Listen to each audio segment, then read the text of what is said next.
ఎస్తేరు గ్రంథము 2వ అధ్యాయము 15, 16, 17 వచనాలు చదువుకుందాం. మొర్దెకై తన కుమార్తెగా స్వీకరించుకునిన తన పినతండ్రి అయిన అబీహయీలు కుమార్తెగు ఎస్తేరు రాజునొద్దకు వెళ్ళుటకు వంతు వచ్చినప్పుడు స్త్రీలను కాయ రాజు యొక్క షండుడైన హేగే నిర్ణయించిన అలంకారము కాక ఆమె మరి ఏమీయూ కోరలేదు. ఎస్తేరును చూచిన వారందరికీ ఆమె యందు దయ పుట్టెను. ఈ ప్రకారము ఎస్తేరు రాజైన అహష్వేరోషు ఏలుబడి యందు 7వ సంవత్సరమున ఎబేతు అను 10వ నెలలో రాజనగర్లోనికి అతని యొద్దకు పోగా స్త్రీలందరికంటే రాజు ఎస్తేరును ప్రేమించెను. కన్యలందరికంటే ఆమె అతని వలన దయాదాక్షిణ్యములు పొందెను. అతడు రాజ్య కిరీటమును ఆమె తల మీద ఉంచి ఆమెను వష్టికి బదులుగా రాణిగా నియమించెను. ఈ వాక్య భాగం మనం చూసుకుంటే ఇంతకు ముందు వష్టి జీవితాన్ని మనం చూసుకున్నాం. ఈ రాజుకు నిజంగా చూస్తే చాలా కోపం అని అర్థం అవుతుంది. మనం ఈ ఎస్తేరు గ్రంథం అంతా చదివినప్పుడు రాజును గురించి మనం గనక పరిశీలిస్తే ఈయన చాలా కోపం అని అర్థం అవుతుంది. స్త్రీలందరికంటే రాజు ఎస్తేరును ప్రేమించాడు. ఎందుకు ఎస్తేరును ప్రేమించాడంటే అక్కడ పైన 15వ వచనంలో ఉంది. వాళ్ళు ఆ కన్యకల్ని రాజు చూడటానికి పంపించేటప్పుడు కొంత అలంకరించి పంపిస్తే వాళ్ళంటే ఇంకా అలంకారం అడుగుతారంట. ఇంకా నగలివ్వమని, ఇంకా అలంకరించుకుంటామని, ఇంకా చాలా అలంకరించుకొని వెళ్లేవాళ్ళంట. వాళ్ళు అంటే అక్కడ ఉన్నటువంటి అతను నిర్ణయించినటువంటి హేగే అని అతను నిర్ణయించిన అలంకారం కాక ఎస్తేరు అయితే ఇంకేమీ కోరుకోలేదంట. ఆయన ఏమి నిర్ణయించాడో ఆ అలంకారం మాత్రమే ఉంచుకుందంట గాని ఇంకా వేరే ఎటువంటి అధికమైనటువంటి అలంకరణని కోరుకోలేదు. కాబట్టి తను సామాన్యముగా వెళ్ళింది రాజు యొక్క దయ పొందుకుంది. మొట్టమొదటి ఆమెలో దీనత్వం ఉంది. ఆమె ఎవరంటే అసలు యూదురాలు, మొర్దెకై అనేటువంటి ఆయన యొక్క పినతండ్రి కుమార్తె అంట ఎస్తేరు. ఈయన తల్లిదండ్రులు, ఎస్తేరు యొక్క తల్లిదండ్రులు చనిపోతే ఆమెను పెంచుకున్నాడంట. మొర్దెకై పెంచుకున్నాడు కాబట్టి ఆమె భక్తిలో పెంచబడింది. యూదులంటే దేవునికి ఇష్టం, దేవుని ప్రజలు కదా, కాబట్టి భక్తిలో పెంచబడింది. దీనత్వాన్ని ఆమె సంతరించుకొని ఉంది గనుకనే, దీనముగా ఉంది గనుకనే ఆమె ఎలా రాజు యొక్క దయాదాక్షిణ్యాలు పొందిందంట. అప్పుడు రాణి అయిన వష్టికి బదులుగా రాణిగా నియమించబడింది. సరే, ఇదంతా అయిన తర్వాత ఆ మొర్దెకై ఏం చేసేవాడంటే రాజు యొక్క గుమ్మము దగ్గర ఉండేవాడంట. రాజు యొక్క గుమ్మములో ఉండేవాడంటే అక్కడ ఒక సేవకుడు లాగా ఉండేవాడు. అయితే ఎస్తేరుకు ముందు ఏం చెప్పాడంటే, నువ్వు నీ వంశాన్ని కాని నీ జాతిని గాని తెలియచేయనివద్దు, అంటే రాజుకు కూడా తెలియచేయనివద్దు అని చెప్పాడంట. అంటే యూదులని ఇష్టపడరని అర్థమవుతుంది. అక్కడ యూదులని ఇష్టపడరు గనక అది రాజుకు గాని ఇంక ఎవరికి నువ్వు తెలియచేయనివద్దు అంటే సరే, అలాగే ఎస్తేరు అలాగే చెప్పదు. అయితే ఈ సమయంలో ఏమవుతుందంటే ఈ మొర్దెకై రాజు యొక్క గుమ్మమునొద్ద కూర్చొని ఉన్నప్పుడంట 2 ద్వారపాలకులు, బిగ్తాను తెరెషు అనే ద్వారపాలకులంట రాజు మీద ఎందుకో కోపం వస్తుందంట. ఆ కోపంతో ఆయన్ని చంపాలని ఆలోచించుకుంటారంట. ఈ సంగతి మొర్దెకైకి తెలియచేయబడింది. అప్పుడు మొర్దెకై ఏం చేస్తాడు, వెంటనే ఎస్తేరుకి ఈ విషయాన్ని తెలియజేస్తాడు. అప్పుడు ఎస్తేరు రాజుకు చెప్పినప్పుడు రాజు విచారణ చేస్తాడు. ఇది నిజమా కాదా అని విచారణ చేస్తే అది నిజమని తేలుతుంది. అప్పుడు వాళ్ళని ఉరి తీయిస్తారంట. అట్లాగూ జరిగిపోద్ది. ఆ తర్వాత హమ్మోదాత కుమారుడును అగాగీయుడునగు హామానును గణపరిచి వాని హెచ్చించి వాని పీఠమును తన దగ్గర ఉన్న అధిపతులందరికంటే ఎత్తుగా ఉంచెను.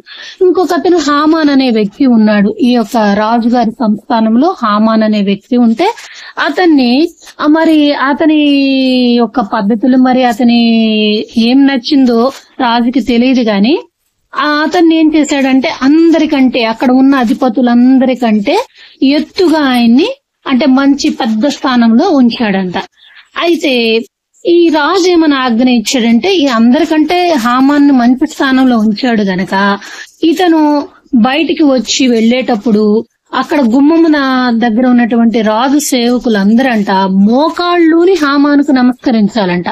మోకాటి మీద హామానుకు నమస్కరించాలంట. అయితే అందరూ నమస్కారం చేస్తున్నారంట. ఇక్కడ గుమ్మమునొద్ద ఉన్నటువంటి ఈ మొర్దెకై మాత్రం నమస్కారం చేయడంట. నమస్కారం చేయకపోతే అక్కడ ఉన్న వాళ్ళు అడుగుతా ఉంటారంట, అదేంటి నువ్వు నమస్కారం చేయవేంటి, రాజు ఆజ్ఞనే కదా అంటే కొన్ని రోజులు చెప్పడేమి. ఆ తర్వాత మరలా అడిగినప్పుడు అతను ఏం చెప్తాడంటే, ఏలయనగా అతడు నేను యూదుడను గనక ఆ పని చేయజాలనని వారితో చెప్పి ఉండెను. అంటే మరి నిజంగా యూదులు అంటే దేవాది దేవునికే నమస్కారం చేస్తారు కానీ దేవుని ప్రజలు దేవునికే మొక్కుతారు, అంటే దేవునికే మోకాళ్ళు ఉనుతారు తప్ప మరెవ్వరి ఎదుట మోకాళ్ళు ఉనరు, ఎవరికి నమస్కరించరు అనమాట. అందువలన అతడు నమస్కరించలే, నేను అందుకని నమస్కరించును అని చెప్పినప్పుడు ఇది హామానుకు తెలియజేస్తారు. పక్కన ఉన్నటువంటి రాజు సేవకులు ఏం చేస్తారంటే హామానుకు తెలియజేస్తారు. అప్పుడు హామానుకి చాలా కోపం వస్తుంది.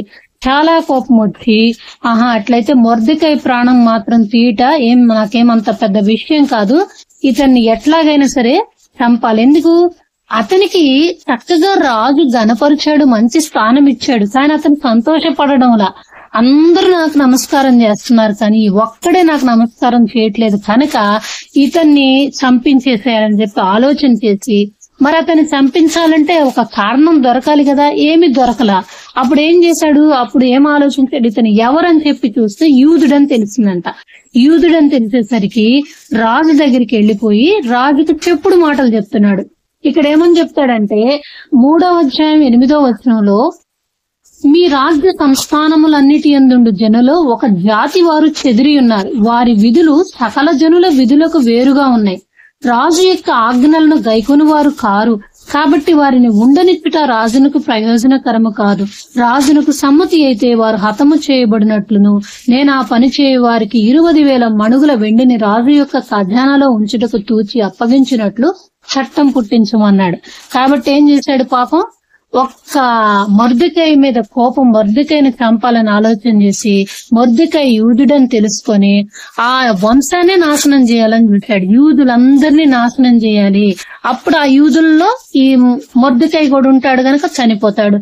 వీళ్ళు మీ మాటలు వినరు, వీళ్ళు రాజు యొక్క ఆజ్ఞలను పాటించరు, వీళ్ళను బ్రతకనిస్తే మీకు మంచిది కాదు అంటే మీకు విరోధంగా ఒక గ్రూప్ కట్టొచ్చు, మీకు విరోధంగా కొంతమందిని సమకూర్చి మీకు శత్రువులుగా వీరు తయారయ్యేటువంటి సమస్య ఉంది కనుక వీళ్ళందరినీ మీరు నాశనం చేసి చంపేసేయాలి అని చెప్తే దానికి వెంటనే రాజు సమ్మతి తెలియపరుస్తాడు. వెంటనే ఏం చెప్తాడు, సరే నువ్వు అలాగే చేయని చెప్పి తన ఉంగరాన్ని తీసి ఇస్తాడు. ఉంగరం ఎందుకు ఇచ్చాడంటే అక్కడ ఒక తాకీదులు ఇవన్నీ రాపిచ్చేసేసి దాని మీదంట ఆ ఉంగరంతో ముద్ర వేస్తారంట. మనం గనక స్టాంప్ వేస్తాం చూసారా, గవర్నమెంట్ స్టాంప్ వేసినట్లుగా అతను ఆ ఉంగరంతో ముద్ర వేస్తే ఇక అది రాజు ఆజ్ఞ. ఏమని రాజు ఆజ్ఞ ఏమనుందో తెలుసా, అసలు ఇక్కడ ఆదారు అను 12వ నెల 13వ దినమందు యవ్వనులనేమి వృద్ధులనేమి శిశువులనేమి స్త్రీలనేమి యూదులనందరినీ ఒక్క దినముందే బొత్తిగా నిర్మూలన చేసి వారి సొమ్ము కొల్లపుచ్చుకోమని తాకీదులు అంచెవారి చేత రాజ్య సంస్థానములన్నింటికి పంపబడెను. అన్ని అక్కడ రాజ్య సంస్థానములు ఎన్నైతే ఉన్నాయో వాటన్నిటికీ అంట ఇది పంపించారంటే, ఈ తాకీదులు పంపించారంటే ఏంటి, ఒక్క రోజే ఆ ఒకే దినములోనే పిల్లల్ని, చిన్న పిల్లల్ని, స్త్రీలని, వృద్ధులని మొత్తం యూదులుగా ఎవరైతే ఉన్నారో వాళ్ళందరినీ చంపేమని. నిజంగా ఇవి చాలా చోట్ల చూస్తాము, రష్యా, చైనా, ఇక్కడ కూడా యూదుల్ని ఎంతసేపటికి యూదుల్ని చంపడానికే చాలా జరిగినాయి. ఎందుకంటే ఈ దేవుని బిడ్డలకి ఎప్పుడు సాతాను వ్యతిరేకంగా చెలరేగుతానే ఉంటాడు. అట్లాగే ఇక్కడ చూసుకున్నట్లయితే ఒక్క రోజులోనే అందరినీ చంపేయాలని చెప్పి అది నిర్ణయం జరిగిద్ది. ఇది మొర్దెకైకి తెలుస్తుంది. మరి అది అన్ని సంస్థానాలకి పంపబడినప్పుడు రాజాజ్ఞ ఏంటనేది ఇప్పుడు మన జీవో గవర్నమెంట్ ఆర్డర్ అంటే ఏంటనేది అందరికి ఎలాగో తెలుస్తుందో అలాగే రాజాజ్ఞ ఏంటనేది అందరికి తెలిసిపోయినప్పుడు ఈ మొర్దెకై అంటే ఎస్తేరు యొక్క తండ్రికి తెలిసిపోయి తన బట్టలు చింపుకొని గోనె పట్టలు కట్టుకొని బూడిద పోసుకొని పట్టణం మధ్యకు బయలు వెళ్లి మహాశోకముతో రోదనము చేసి రాజగుమ్మం ఎదుటికి వచ్చును. ఇట్లా ఎంతో రోదన చేస్తూ అలాగ మరలా రాజగుమ్మం దగ్గరికి వస్తాడు. అయితే ఈ విషయాలు ఏం చేస్తారు, మరి వాళ్ళ ఎస్తేరు తండ్రే గనక ఎస్తేరుకి తీసుకెళ్లి అక్కడ ఉన్న సేవకులు చెప్తారు, ఇలాగ ఆయన ఏడుస్తున్నాడు, గోనెపట్ట కట్టుకున్నాడు ఇట్లా అని చెప్తే ఆమెకు అర్థం కాదు, ఎందుకు ఇలా జరిగింది, ఎందుకు ఇలా చేస్తున్నాడు అని చెప్పి అక్కడ ఉన్నటువంటి హతాకు అని ఆయన్ని పిలిచి మొర్దెకై దగ్గరికి వెళ్లి విషయం ఏంటో కనుక్కొని రమ్మని చెప్పి పంపిస్తుంది.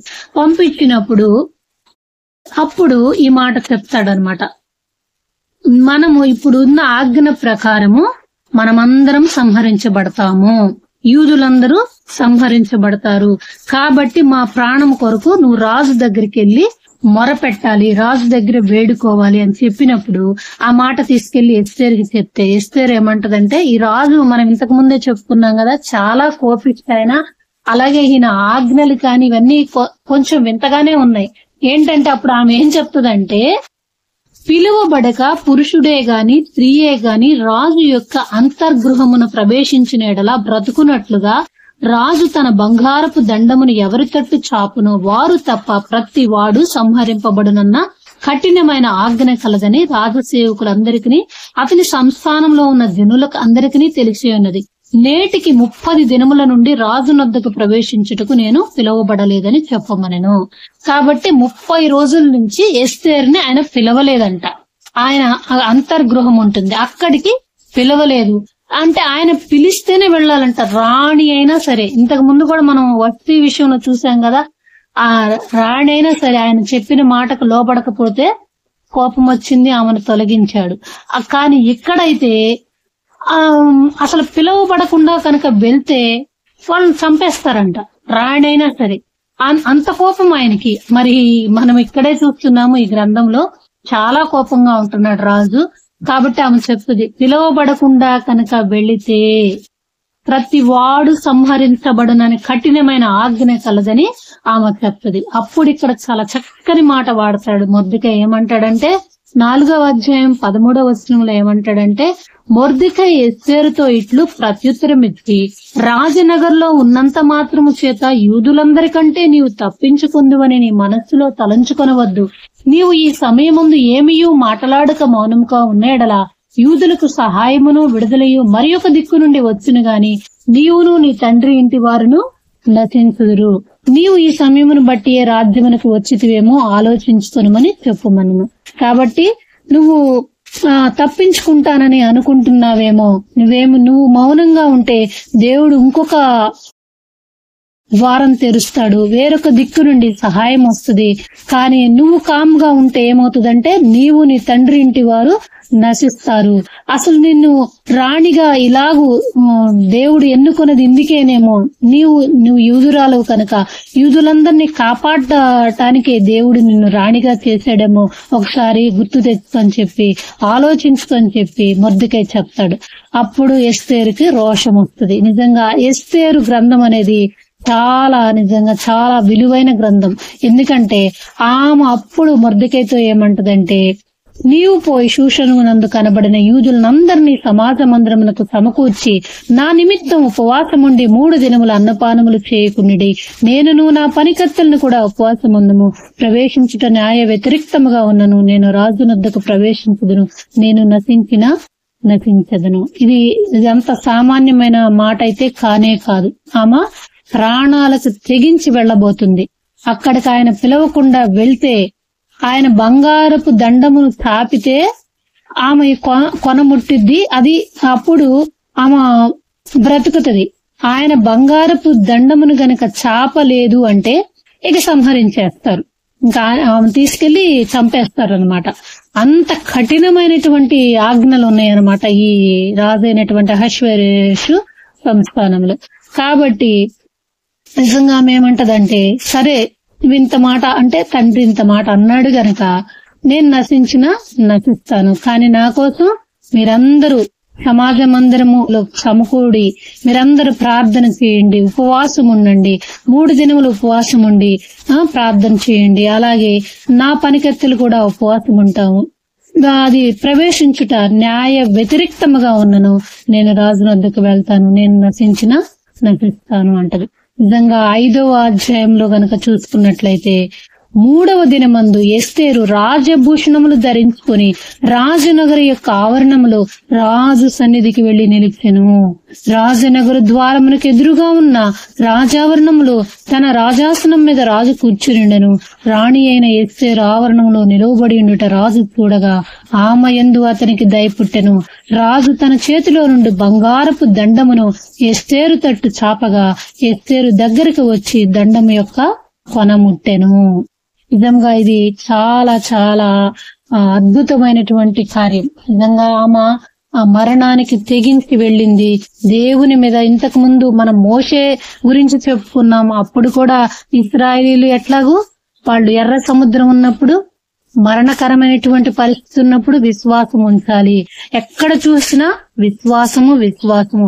మన ఎదుట మరణకరమైన పరిస్థితులు ఉన్నప్పుడు మనం దేవుని యందు విశ్వాసం ఉంచాలి. అలాగే ఎస్తేరు కూడా దేవుని యందు విశ్వాసం ఉంచింది. విశ్వాసంతో అందరినీ ఉపవాసం ఉండి ప్రార్థన చేయమంది. నిజంగా ఆమె మరణములోనికి అడుగు పెడుతుంది. ఆమె మరణములోనికి అడుగు తీసి అక్కడ అడుగు పెడుతుంది. అయితే దేవాది దేవుడు ఎప్పుడు విడిచిపెట్టే దేవుడు కాదు. మనల్ని చూస్తున్న దేవుడు, మన ప్రార్థనలు ఆలకించేటువంటి దేవుడు. ఇదిగో నేనున్నానని చెప్పి ఆయన చేతిని అందించి మనల్ని కాపాడే దేవుడు. అలాగే దేవుడు మనకు అలా పరిస్థితులు, మరణకరమైన పరిస్థితులు అలా చూపిస్తాడు. అంటే అలా వీళ్ళు ఎంతవరకు తమ భక్తిని కాపాడుకుంటారు, ఎంత విశ్వాసం నా మీద ఉంది అనేది దేవుడు చూడాలనుకుంటాడు. అది మాత్రం దేవుడు తప్పనిసరిగా మనల్ని అందరి నుంచి ఆశిస్తాడు. నీతిమంతుల మీదను అవినీతి పరుల మీదను ఆయన వర్షాన్ని కురిపించడం లేదా, మనకి పంటలు పండించడం లేదా. ఇప్పుడు పంటలు ఏమన్నా మరి యేసు ప్రభు అంటే ఇశ్రాయేలీలు తన బిడ్డలు ఇశ్రాయేలీలకే పంటను పండిస్తున్నాడా? అందరికి పండించటం లేదా? పంటలు పండుతున్నాయి. సకలమైనటువంటి సదుపాయాలన్నీ దేవుడు అందరికి సమానంగా ఇస్తున్నాడు. తన బిడ్డలకి ఇదిగో నా జనాంగం ఇశ్రాయేలీలు అని చెప్పి వాళ్ళకే ఇస్తున్నాడా? లేదు కదా. దేవుడు అందరినీ సమానంగా చూస్తున్నాడు. మరి అలాంటప్పుడు దేవుడు ఆశించడా? నా మీద వీళ్ళకి ప్రేమ ఉందా, నన్ను నమ్ముతున్నారా లేదా అనేటువంటి పరీక్ష మాత్రం దేవుని నమ్ముకున్న బిడ్డలకి తప్పనిసరిగా ఉంటుంది. కాబట్టి మనం ఏంటంటే ఎప్పుడు ఆయన నామంలో విశ్వాసం ఉంచాలి. ఈయన విడిచిపెట్టే దేవుడు కాదు, ఈయన నమ్మదగిన దేవుడు. ఆయన మన కొరకు ఈ భూమి మీదకి దిగి వచ్చి కల్వరి శిలువలో తన రక్తము కార్చి ప్రాణం పెట్టాడే. మరి మనం ఆయన ఎందుకు నమ్మలేము? తప్పనిసరిగా నమ్మాలి, విశ్వాసం ఉంచాలి. నిజంగా దేవుడు అదే కోరుకుంటాడు. ప్రతి పరిస్థితుల్లో కూడా ఆయన నమ్ముతున్నామా లేదా. ఇంతకుముందు మీకు మెర్లిన్ కెరోదర్స్ గారని ఆయన గురించి చెప్పాను. ఆయన దేవుడు నడిపించిన విధానం ఏంటంటే ఆయన స్తుతి చెల్లిస్తాడు. ఇప్పుడు ఒక్కొక్కళ్ళు ఒక్కొక్క రకంగా ఆ దేవుని చేరుకుంటారు. అంటే ఒక్కొక్కళ్ళు కన్నీటితో ప్రార్థన చేసుకుంటూ దేవునికి సమీపంగా వెళ్తారు. ఈయనైతే ప్రతిదానికి స్తుతి చెల్లిస్తాడు. ప్రతిదానికి స్తుతి. కష్టం వచ్చినా స్తుతి చెల్లిస్తాడు, నష్టం వచ్చినా స్తుతి చెల్లిస్తాడు. ఆ స్తుతి నిజంగా మన స్థితిని మారుస్తుంది. అంతేకాదు దేవునికి సమీపంగా తీసుకొని వెళ్తుంది. ఆ స్తుతి చెల్లించినప్పుడు ఏమవుతుందంటే మన హృదయంలో ఉన్నటువంటి భారము తొలగిపోద్ది. ముందు తొలగిపోద్ది. ఆ తర్వాత దేవుణ్ణి ప్రేమించగలుగుతాం. మనం ముఖ్యంగా మనకి దేవుణ్ణి ప్రేమించగలగాలి. దేవుణ్ణి ప్రేమించలేకపోతున్నాము అంటే మనం కష్టంలో ఉన్నప్పుడు మనం ఎంత దేవుడంటే ఇష్టం ఉన్న వాళ్ళమైనా సరే మనకు ఒక భయంకరమైన పరిస్థితి వచ్చినప్పుడు నిజముగా హృదయం అంతటితో దేవుణ్ణి ప్రేమించలేము. అది నిజం, 100కి 100 పాళ్ళు నిజం. ఎందుకంటే ఆయన గొప్ప శక్తి కలిగిన దేవుడు కదా.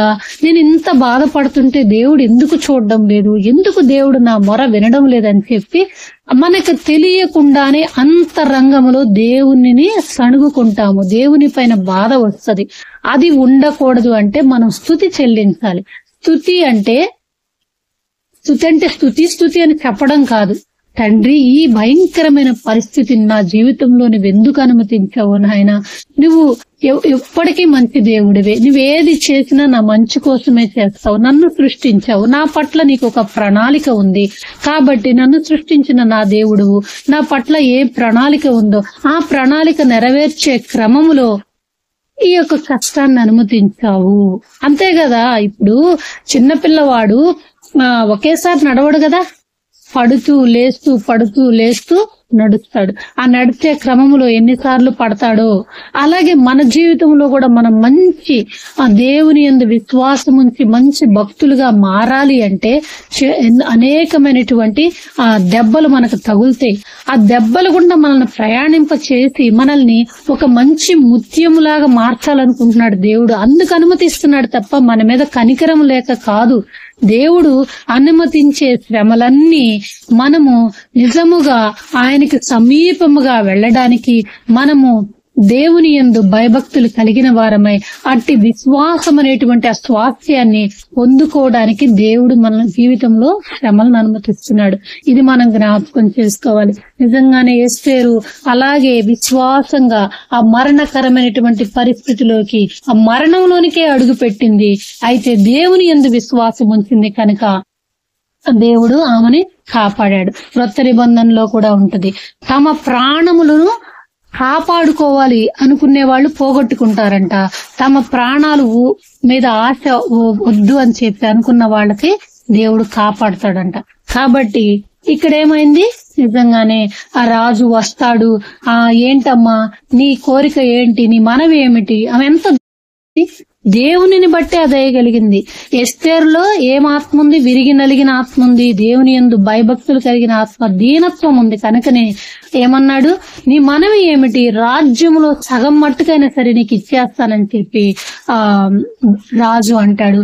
ఆమె ఏమంటుంది ఆ తర్వాత, మీరు హామాను తీసుకొని నేను చేయించే విందుకు రమ్మంటది. వెళ్తాడు.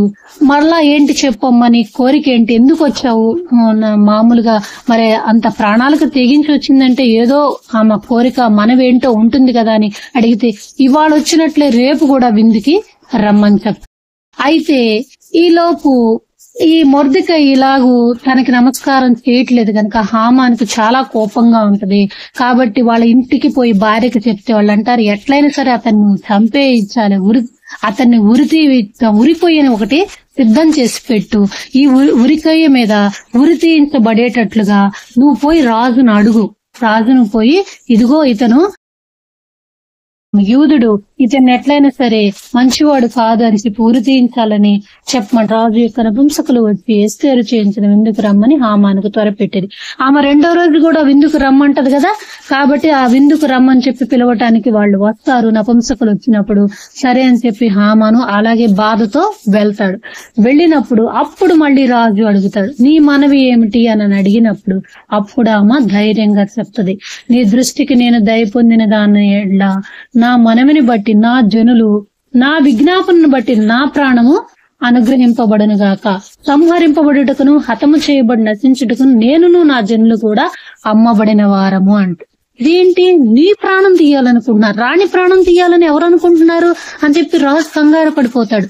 అంటే ఆయనకి తెలియదు, యూదులందరినీ ఈ హామాను చెప్పినటువంటి చెడు ఆలోచనను బట్టి యూదులందరూ చంపబడడానికి ఆయన ఆజ్ఞ ఇచ్చి ఉన్నాడు కదా, అది ఆయనకి గుర్తు రాదు. ఏంటి ఈమె అంటే ఈమె యూదురాలు కదా, ఇప్పుడు యూదులందరినీ చంపితే రాణి కూడా చంపబడాలి కదా, మరి ఆమె యూదురాలని రాజుకు తెలియదు.